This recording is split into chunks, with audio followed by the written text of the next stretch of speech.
नमस्कार। मराठा विद्या प्रसारक समाज संस्था द्वारा संचालित KRT arts, BH commerce and AM science अर्थात KTHM कॉलेज नासिक, विभाग हिंदी, कक्षा FY BCom सेमिस्टर द्वितीय। कथा साहित्य के अंतर्गत आज हम चौथी कहानी देखने जा रहे हैं, जिसका नाम है बोलने वाली औरत और लेखिका है ममता कालिया। मैं डॉक्टर जगदीश परदेसी। आइए सर्वप्रथम हम लेखिका का परिचय करते हैं। परिचय इस प्रकार। ममता कालिया चर्चित साहित्यकार ममता कालिया का जन्म 2 नवंबर 1940 को वृंदावन उत्तर प्रदेश में हुआ है। उनकी शिक्षा दिल्ली, मुंबई, पुणे, नागपुर और इंदौर शहरों में हुई। उनके पिता स्वर्गीय विद्याभूषण अग्रवाल अध्यापक थे। कुछ दिनों तक वे आकाशवाणी में भी कार्यरत रहे। वे हिंदी और अंग्रेजी साहित्य के विद्वान थे। ममता के ऊपर अपने पिता के व्यक्तित्व की स्पष्ट छाप पड़ी है। हिंदी कहानी के परिदृश्य पर उनकी उपस्थिति 7वें दशक से निरंतर बनी हुई है। उन्होंने अपने लेखन में रोजमर्रा के जीवन में संघर्ष करने वाली स्त्री को प्रमुखता दी है। अपनी रचनाओं में वह केवल महिलाओं से जुड़े सवाल ही उठाती है, बल्कि उन्होंने उनके उत्तर देने की भी कोशिश की। जीवन की जटिलताओं के बीच जी रही उनके पात्र एक निर्भय और श्रेष्ठतर सुलूक की मांग करते हैं, और जहां आक्रोश और भावुकता की जगह सत्य और संतुलन का आग्रह भी है।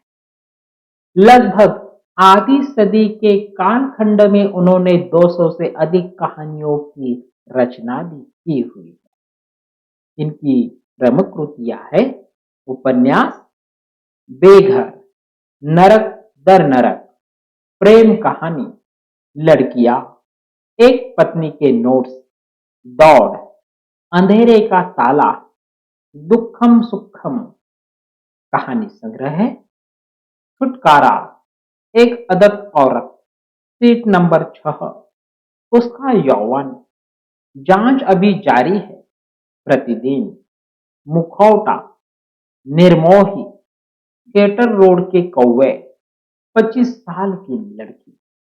कविता संग्रह है खांटी घरेलू औरत, कितने प्रश्न करूं, नरक दर नरक, प्रेम कहानी।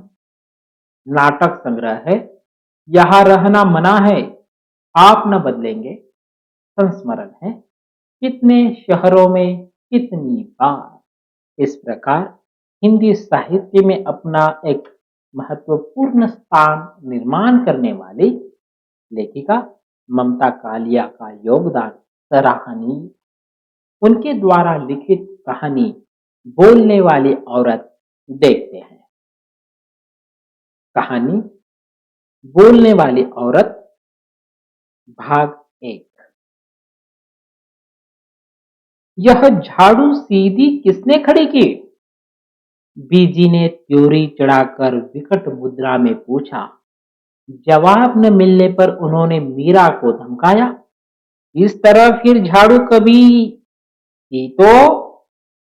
वे कहना चाहती थी कि मीरा को काम से निकाल देंगे, पर उन्हें पता था नौकरानी कितनी मुश्किल से मिलती है।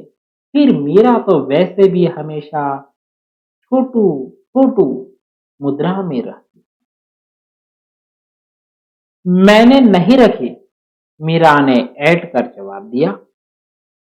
क्यों रखी थी? तुझे इतना नहीं मालूम कि झाड़ू खड़ी रखने से घर में दलिद्दर आती है, कर्ज बढ़ता है, रोग जड़ पकड़ लेता है? यह तो मैंने कभी नहीं सुना। जाने कौन गांव की है तू? माँ के घर से कुछ भी तो सीख कर नहीं आई। काके का वैसे ही ढीला चल रहा है, तू और झाड़ू खड़ी कर रखी, यही सीखी है तेरी? मेरा ख्याल है झाड़ू गुसल खाने के बीचों बीच भीगती हुई पसरी हुई छोड़ देने से दलिंदर आ सकती है। तिल्लियां गल जाती हैं, रस्सी ढीली पड़ जाती है और गंदी भी कितनी लगती है। आज तो मैंने माफ कर दिया, फिर कभी झाड़ू खड़ी न मिले, समझे? इस बात में कोई तुक नहीं है बीजी, झाड़ू कैसे भी रखी जा सकती है। बीजी झुंझला गई। कैसी जाहिल और जिद्दी लड़की है। आया है काका, लाख बार कहा था इस उदेसिन से ब्याह न करे, पर नहीं, उसके सिर पर तो भूत ही सवार था। शिखा को हंसी आ गई। बीजी अपने को बहुत सही और समझदार मानती है, जबकि अक्सर उनकी बातों में कोई तर्क नहीं होता। उसे हंसते देखकर बीजी का खून खौल गया। इसे तो बिल्कुल अक्ल नहीं, उन्होंने मीरा से कहा। बीजी चाय पिएगी? शिखा ने पूछा। बीजी उसकी तरफ पीट करके बैठी रही। शिखा की बात का जवाब देना वे जरूरी नहीं समझती। वैसे भी उनका ख्याल था कि शिखा के स्वर में खुशामद की कमी रहती है। शिखा ने चाय का गिलास उनके आगे रखा तो वे भड़क गई। वैसे ही मेरा कब्ज के मारे बुरा हाल है, तू चाय पिला पिला कर मुझे मार डालना चाहती है। शिखा का शौहर कपिल अपने घर वालों से इन अर्थों से भिन्न था कि आमतौर पर उसका सोचने का एक मौलिक तरीका था। शादी के ख्याल से जब उसने अपने आस पास देखा तो कॉलेज में उसे अपने से 2 साल जूनियर बीएससी में पढ़ती शिखा अच्छी लगी थी। सबसे पहली बात यह थी कि वह उन सब औरतों से एकदम अलग थी जो उसे अपने परिवार, अपने परिवेश में देखी। शिखा का पूरा नाम दीप शिखा था, लेकिन कोई नाम पूछता तो वह महज नाम नहीं बताती। मेरे माता पिता ने मेरा नाम गलत रखा है, मैं दीप शिखा नहीं अग्निशिखा हूँ, वह कहती। अग्निशिखा की तरह वह हमेशा प्रज्वलित रहती, कभी किसी बात पर, कभी किसी सवाल पर, तब उसकी तेजी देखने लायक होती। उसकी वक्तृता से प्रभावित होकर कपिल ने सोचा वह शिखा को पाकर रहेगा। पढ़ाई के साथ साथ वह पिता के व्यवसाय में भी लगा था, इसलिए शादी से पहले नौकरी ढूंढने की उसे कोई जरूरत नहीं थी। बिना किसी आडंबर, दहेज या नखरे के एक सादे समारोह में वह विवाह सूत्र में बंध गए। शिखा उसकी आत्मनिर्भरता, खूबसूरती और स्वतंत्र सोच से प्रभावित हुई। तब उसे यह नहीं पता था कि प्रेम और विवाह दो अलग अलग संसार है। एक में भावना और दूसरे में व्यवहार की जरूरत होती है। दुनिया भर में विवाहित औरतों को केवल एक स्वरूप होता है, उन्हें सहमति प्रधान जीवन जीना होता है। अपने घर की कार में वे कैद रहते हैं। हर एक ही दिनचर्या में अपनी अपनी तरह की समरसता रहती है। हर एक के चेहरे पर अपनी अपनी तरह की ऊब। हर घर का एक ढर्रा है जिसमें आपको फिट होना है। कुछ औरतें इस ऊब पर श्रृंगार का मुलम्मा चढ़ा लेती है, पर उनके श्रृंगार में भी एक रास्ता होती है। शिखा अंदाज लगाती सामने वाले घर की नीता ने आज कौन सी साड़ी पहनी होगी, और प्राय उसका अंदाज ठीक निकलता। यही हाल लिपस्टिक के रंग और बालों के स्टाइल का था। दुख की बात यह थी कि अधिकांश औरतों को इस ऊब और कहर की कोई चेतना ही नहीं थी। वे रोज सुबह 9:30 बजे सासों, नौकरों, नौकरानियों, बच्चों, माली और कुत्तों के साथ घरों में छोड़ी दी जाती।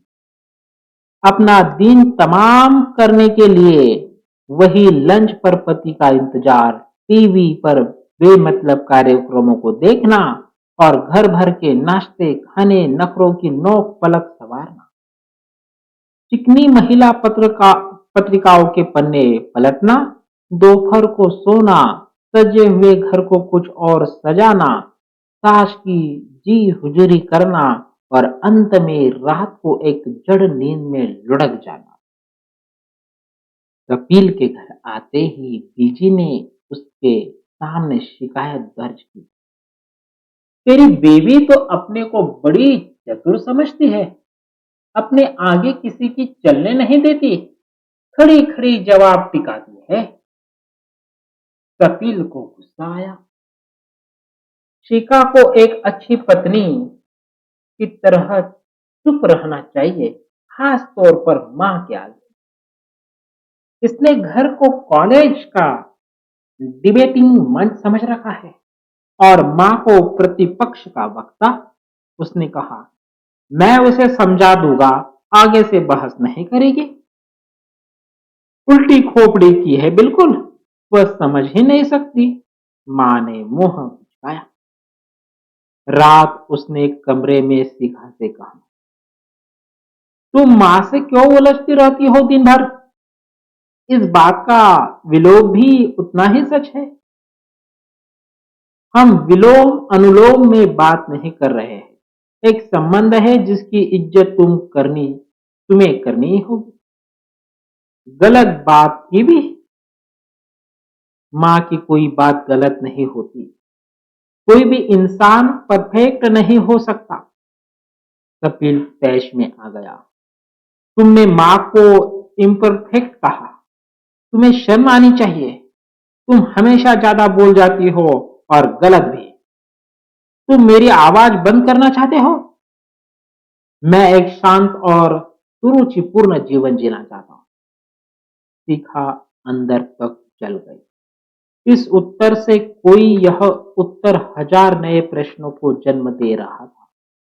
उसने प्रश्नों को फोटो के क्लिप से दबाया और सोचा, अब वह बिल्कुल नहीं बोलेगी, यहां तक कि यह सब उसकी आवाज को समझ पाएंगे। लेकिन यह निश्चय उससे नीब न पाया। बहुत जल्द कोई न कोई ऐसा प्रसंग उपस्थित हो जाता कि ज्वालामुखी की तरह फट पड़ती और एक बार फिर बदतमीज और बदजुबान कहलाई जाती। तब सिका बेहद तनाव में आ जाती। उसे लगता घर में जैसे टॉयलेट होता है, ऐसे एक टॉयलेट भी होना चाहिए जहां खड़े होकर वह अपना गुब्बार निकाल ले, जंजीर खींचकर बातें बहा दे और एक सभ्य शांत मुद्रा से बाहर आ जाए। उसे यह भी बड़ा अजीब लगता है कि वह लगातार ऐसे लोगों से मुखातिब है जिन्हें इसके इस भारी भरकम शब्दकोश की जरूरत ही नहीं है। घर को सुचारू रूप से चलाने के लिए सिर्फ दो शब्दों की दरकार थी, जी और हाँ जी। कल छोले बनेंगे? जी, छोले बनेंगे। पाजामों में नाड़े बदले जाने चाहिए? हाँ जी, पाजामों में नाड़े बदले जाने चाहिए। उसने अपने जैसी कई स्त्रियों से बात करके देखा, सब में अपने घर बार के लिए बेहद संतोष और गर्व था। हमें तो यह ऐसे है, हमारे तो ये वैसे है जैसा कोई नहीं हो सकता। हमारे बच्चे तो बिल्कुल लव कुश की जोड़ी है। हमारा बेटा तो पढ़ने में इतना तेज है कि पूछो ही मत। शिखा को लगता जैसे मैं शायद कोई मुझ में ही कमी है, जो वह इस तरह संतोष में लबालब भरकर मेरा परिवार महान फिर राग नहीं अलाप। इस प्रकार कहानी का पहला अंश यहाँ पर समाप्त होता है। बोलने वाली औरत ममता कालिया द्वारा लिखित कहानी का दूसरा अंश अगले साथीगा में।